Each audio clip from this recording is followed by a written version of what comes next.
Hey everybody, Mike here at Wilton Auto and Tire Center. Here to talk about why a lot of people will say, why does my air conditioning not blow cold air? Or my air conditioning is blowing warm air, one or the other, right? Same thing. So there's a lot of reasons, obviously, but a couple of the most popular things are, it can be one electrically. It could be something in the dashboard when you turn the switch or you push the button for the AC to go on, the relay doesn't click, or the relay does engage and goes to the AC clutch, which may be a problem and doesn't engage fully, so it doesn't start turning the compressor. That's two of the most common electrical problems when it comes to air conditioning. And then the good old thing of Freon, right? The Freon is low, the Freon is empty, you most likely have a leak.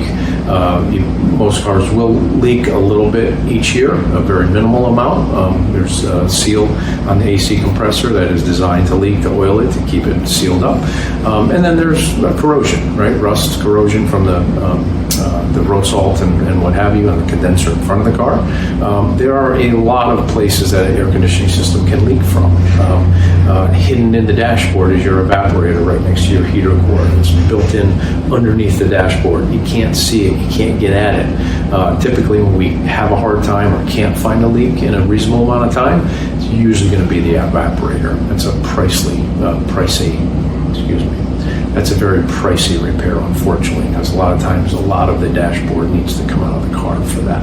Hopefully that's not your problem. A lot of times it just needs to simply be recharged. We will measure how much Freon we took out so we can get an idea.